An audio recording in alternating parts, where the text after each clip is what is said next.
excited about this. This will be our first find. Something I'll say really quickly is I did not check the weather before I headed out, and it is raining and pretty breezy and pretty chilly. So we're going to try and do this quick. And while I walk to where I'm pretty confident the cache is, I thought I'd talk to you guys about the Friend League. I think another name for this channel could be Hi, Watch Me Try and Be Inconspicuous.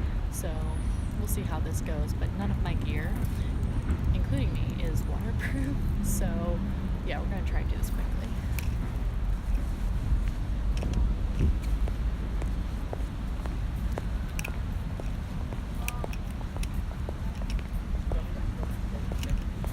So the cache we're looking for is a micro cache, which means it's going to be the smallest size cache that is available through geocaching.com.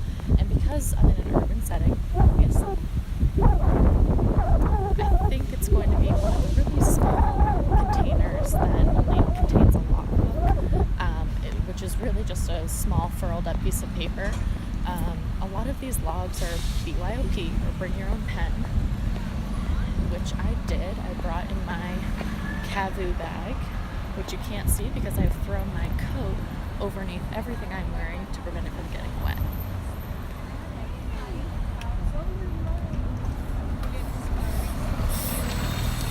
Street smarts.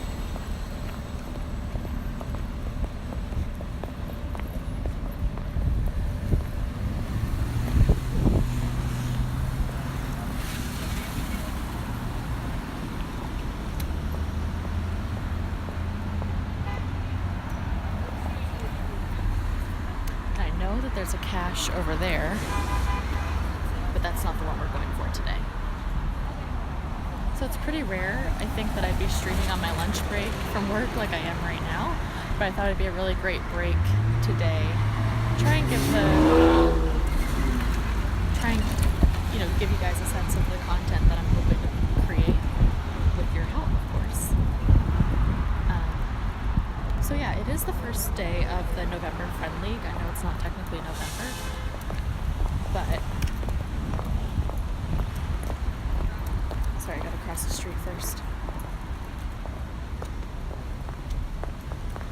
So it's the first day of the November Friend League, and basically what the Friend League is whoever you're connected with over geocaching.com, premium member, non-premium member, what have you. It'll keep track of your point totals for the entire month, and you can see which caches your friends have found and their point totals for finding these caches. Every month, the point totals based on the caches you find change. So for this month, you get 5 points for finding a cache and 15 points for attending an event. So you try and hit a certain point total by the end of the month, and if you do, you get what's called a souvenir. And a souvenir is kind of like a stamp if you're a stamp collector. It's really something to add to your profile, like a badge of honor. Similarly, if you've gone to a state for the first time, you'll get a stamp, your first Massachusetts cache, your first New Hampshire cache, your first Virginia cache. But these stamps that you get for having a certain point total by the end of the month so this month's is called the Social Butterfly, and you get that for 70 points by the end of the 30 days. So if you attend a couple of events, or you're really diligent about going out and finding caches in November, which I know for some of us is tough, just based on the weather, as it gets a little bit colder, and some of the caches are hidden by snow, you can hit that 70 point total pretty easily, I think.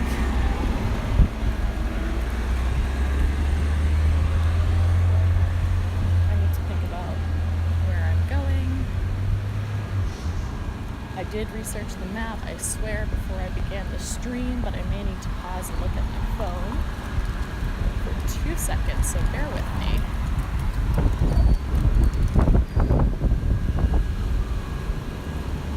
Another name for this stream could also be Hi, Watch Me Try and Read a Map.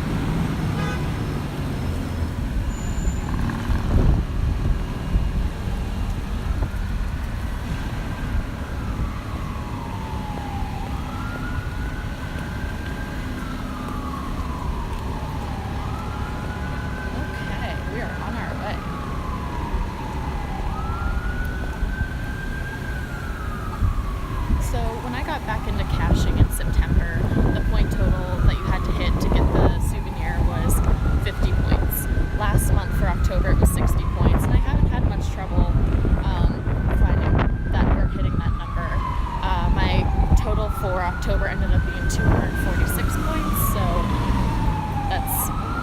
higher than the needed 60.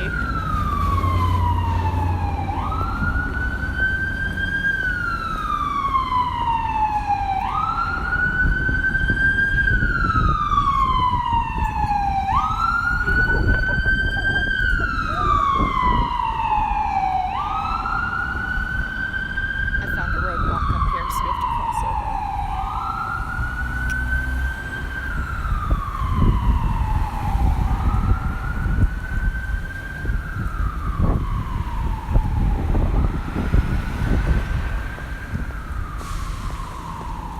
So the interesting thing about the Friend League, and the thing I'll clear up now that was confusing for me, when I first started caching again, and the Friend League is new compared to when I first started caching way back when, in 2007. Even though you're looking at the point totals of you and your friends, you can get the souvenir just for hitting that point total on your own. You're really competing against yourself, so no one has to hit the point total first. When I first started recaching in September, I got super competitive looking at who else was in my Friend League and trying to beat them to a certain total, and then I realized, that I'm just competing against my best caching self. Ooh, another good name for this channel. Be your best caching self. My best caching self right now is very cold.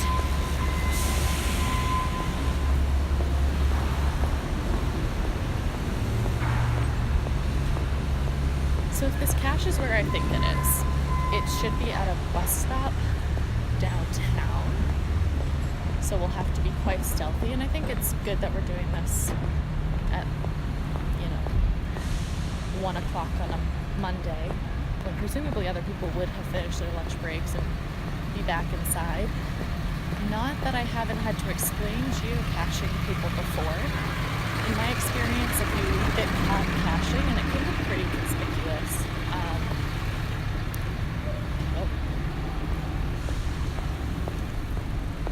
urban survival tactics over here. If you get caught caching and it can look pretty conspicuous, it's just best to explain to people what geocaching is. Don't try and pretend to be someone from U.S. Fish and Wildlife Service. I've seen that on the forums where people try and play off, that they're supposed to be there inspecting whatever it may be out in nature. No.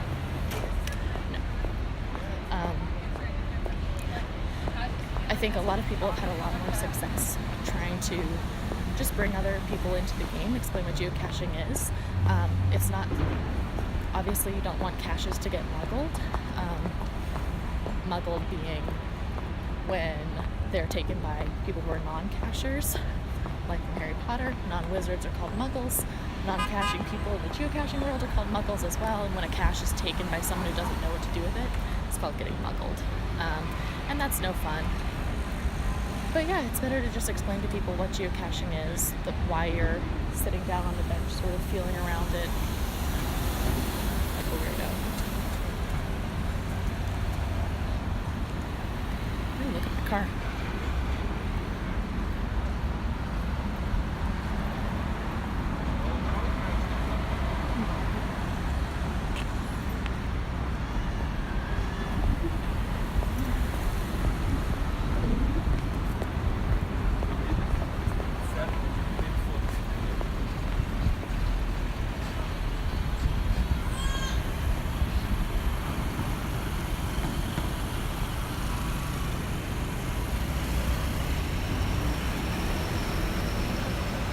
So my Friend League right now is pretty small. It's limited to me and a couple other people, either in my family or people I've met in real life. I should add more cachers who I've met through events. I just attended my first geocaching event last month, and it was great. Like I said last night, the geocaching community is among the friendliest of all the communities I've ever been a part of when it comes to hobbies. It was a Texan who was hosting in the city where I live, which is not in Texas, and it was just a great opportunity to meet other people. She was so inspirational. She's traveled to 20 some countries, since she started caching 14 months ago, and has plans to go to 11 more countries in the next 2 months. So that's awesome. That's really cool. So I should add her to my friend league, because seeing what she's able to accomplish, I think, would inspire me to get out and do cache even more. I think she was on a streak of over 400 some days, so a streak being she found at least one cache every day. I have no such streak going on.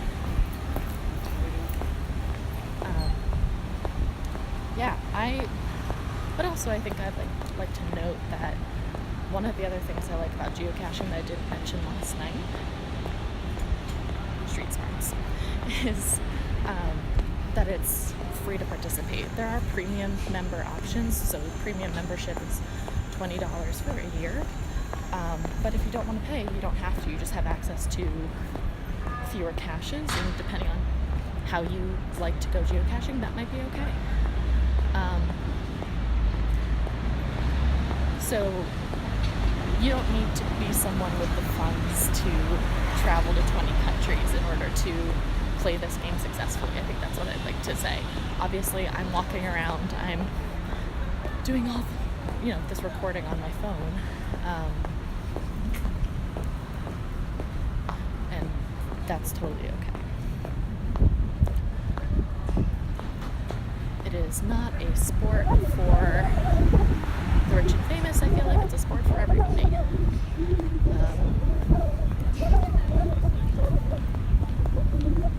Alright, we're 1 block away. So I might just put the camera down and show you guys what I'm seeing.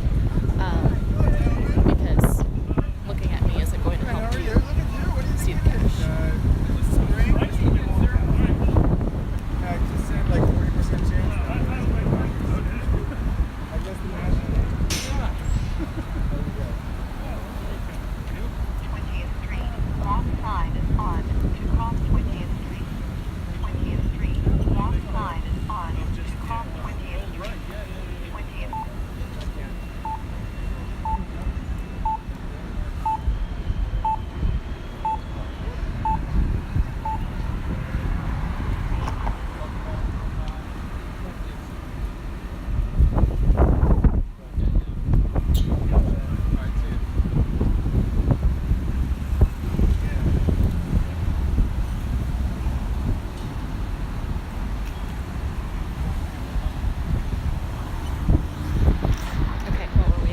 Super stoked about the Red Sox win last night. I couldn't sleep until like 2 a.m., which is how a lot of my Twitter page and PayPal page came to fruition.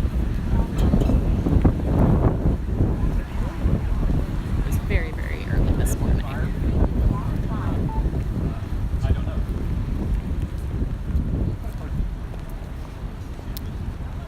So I did read the hint for this cache beforehand. I did all the reading before. And it says to spot a butterfly, something like that.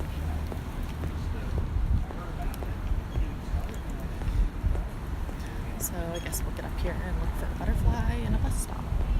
And then I'm going to get out of the rain.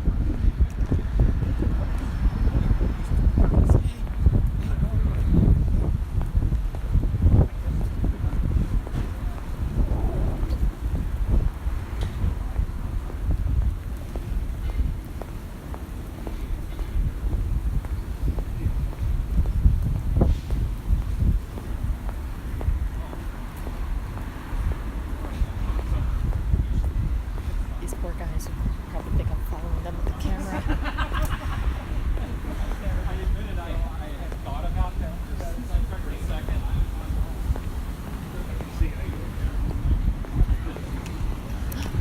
I see the butterfly.